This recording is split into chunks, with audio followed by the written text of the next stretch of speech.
బంగారు నగలు తాకట్టు పెట్టబోతున్నారా? వద్దు. తక్కువ డబ్బులు, ఎక్కువ వడ్డీ ఎందుకు? సింపుల్గా శ్రీ స్టార్ గోల్డ్ కంపెనీకి రండి. German technology, purity check, best online రేట్లో అమ్మి 2 minutesలో క్యాష్ని ఇంటికి తీసుకువెళ్ళండి. ప్రశాంతంగా ఉండండి. కాల్ 6366 పూర్వక ఆశీర్వచనాలు. నాకు ఈ కర్తవ్యాన్ని అప్పజెప్పినప్పుడు గౌరవ ముఖ్యమంత్రి గారు నాతో మాట్లాడుతూ ఒక మాట అన్నారు. నైతికత అన్నది ప్రారంభం కుటుంబంలో ప్రారంభం కావాలి. తల్లి మాట వినడం, తండ్రి మాట వినడం, అన్నదమ్ముల్ని ప్రేమించడం ప్రారంభమైతే సమాజాన్నంతటినీ ప్రేమించడం తనంత తానుగా అలవాటవుతుంది. ఇవాళ కుటుంబాలలో విలువలు తగ్గిపోతున్నాయి. కుటుంబ సభ్యుల మధ్య ప్రేమ, అవగాహన తగ్గిపోతున్నాయి. కాబట్టి మీరు విద్యార్థులను ఉద్దేశించి ప్రసంగాలు చేసిన, ఆధ్యాత్మిక ప్రవచనాలు చేసిన ఈ విషయాన్ని దృష్టిలో పెట్టుకుని కుటుంబ విలువలు పెరగడానికి దోహదపడేటట్టుగా మీ ప్రసంగాలు చేయవలసింది అని కోరారు. ఇది మొట్టమొదటిసారి ప్రభుత్వ పక్షాన జరుగుతున్నటువంటి విద్యార్థుల సమ్మేళనం కాబట్టి నాకు ఎవరు ఈ కర్తవ్యాన్ని అప్పచెప్పారో వారు నాకు చేసిన సూచనని నేను ఔదలదాల్చవలసి ఉంటుంది. కాబట్టి వారు చేసిన సూచనతోటే నా ప్రసంగాన్ని ప్రారంభం చెయ్యాలి అని నేను అనుకున్నాను. కుటుంబం అనేది భగవంతుడు మనకిచ్చిన గొప్ప వరం. తల్లి కడుపున పుడతాం. నిజానికి ఈ తల్లి కడుపున పుట్టాలి అని ఎవరు నిర్ణయించుకోరు.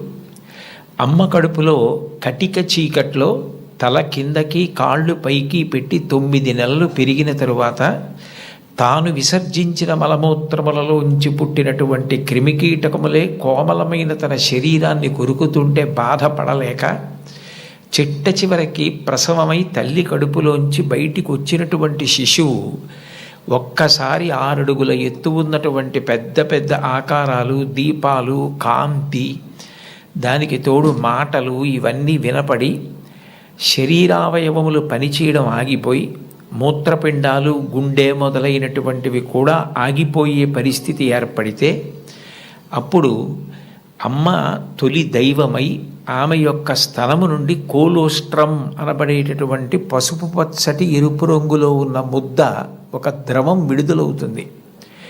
అది భగవంతుడు పెట్టినటువంటి ఒక గొప్ప వ్యవస్థ.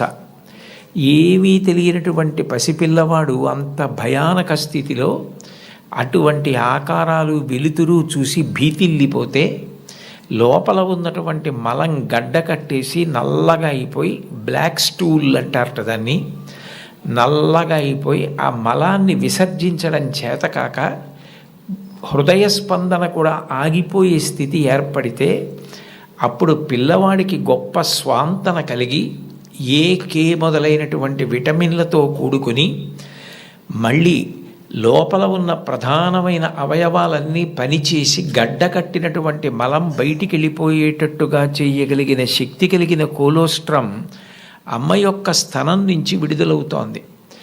ఈ మాటలు నేను చెప్పట్లేదు. చాలా ప్రఖ్యాతమైనటువంటి ఒక గైనకాలజిస్ట్, ఒక డాక్టర్ గారు, రామాంజనేయులు గారని, వారు ఒక పుస్తకం రాశారు. ఆ పుస్తకం ఇంగ్లీష్లో ఉంది, మాతృదేవో భవ అని. ఆ పుస్తకంలో ఆయన వైద్యశాస్త్రాన్ని స్త్రీకి అన్వయం చేసి అసలు స్త్రీ అన్న ప్రాణి లేకపోతే ఈ సృష్టి లేదు, ఒకవేళ సృష్టి జరిగినా నిలబడే అవకాశం లేదు. తండ్రి కోట్లకు పడగలెత్తినవాడు కావచ్చు, గొప్ప అధికారి కావచ్చు, కానీ పుట్టినటువంటి పసిబిడ్డ ఆకలితో ఏడుస్తుంటే ఆ పసిబిడ్డకి పాలు పట్టగలిగినటువంటి శక్తి అమ్మకు ఒక్కదానికే ఉంటుంది. నేను ఈ బిడ్డని రక్షించుకోవాలి అన్న తాపత్రయం, ఆ తిరుగులేని ప్రేమ అమ్మకి మాత్రమే ఉంటుంది. అది కేవలం మనిషిలో కాదు. మీరు ఏ ప్రాణిని తీసుకోండి, కోడి గ్రద్దని చూస్తే హడిలిపోతుంది. అట్లాంటి కోడి తన గుడ్లని పొదిగి పిల్లల్ని చేసిన తరువాత ఆ పిల్లలు కొంచెం దూరం వెళ్ళి ఏదైనా తింటుంటే ఎక్కడ గ్రద్ద వచ్చి పిల్లల్ని తన్నుకుపోతుందో అని మెడ ఎత్తిపెట్టి ఆకాశం వంక చూస్తూ కొక్కొక్కొక్కొక్కొక్కొక్కొ అంటూ, ఒకవేళ గ్రద్ద వస్తే 2 రెక్కలు ఎత్తిపెట్టి పిల్లలన్నింటినీ రెక్కల కిందకి తెచ్చేసుకుని రెక్కలు ముడిచేసి కంఠం ఎత్తిపెట్టి ముందు నా కంఠాన్ని కోసేసి అప్పుడు నా పిల్లల్ని చెనకు అని గ్రద్దకి ఎదురు తిరుగుతుంది. ఒక కోడికి ఎవరు నేర్పారు తన పిల్లల్ని కాపాడుకోమని? స్త్రీ ప్రాణి. కోడి పుంజుకు లేదు ఈ లక్షణం, కోడి పెట్టకుంది ఈ లక్షణం, ఆడ కుక్కకుంది ఈ లక్షణం, ఆడ పందికుంది ఈ లక్షణం. స్త్రీ ప్రాణి ఎక్కడ ఉన్న లోకంలో బిడ్డల్ని కడుపులో పెంచుకోవడం, కడుపుని గర్భాలయం చేయడం, కన్న బిడ్డలకి పాలిచ్చి పెంచి పెద్ద చేయడం, అంత అవ్యాజానురాగంతో స్త్రీ చేసేటటువంటి త్యాగం లేకపోతే ఈ సమాజం లేదు. భగవంతుడి మీద తప్ప అన్యం మీద స్తోత్రం చెయ్యని శంకరాచార్యుల వారు తండ్రి మీద కూడా చెప్పల, అమ్మ మీద మాత్రం 5 శ్లోకాలు చెప్పారు. 5 శ్లోకాల్లో ఒక శ్లోకంలో అంటారు, ఆస్తాం తావదీయం ప్రసూతి సమయే దుర్వార శూలవ్యధ నైరుచ్యం తనుశోషణం మలమయీ శయ్యాచ సంవత్సరి ఏకస్యాపి నగర్భభారణ భరక్లేశస్య యస్య క్షమః దాతుం నిష్కృతి ఉన్నతోపి తనయత్తస్యై జనన్యై నమః అంటారు.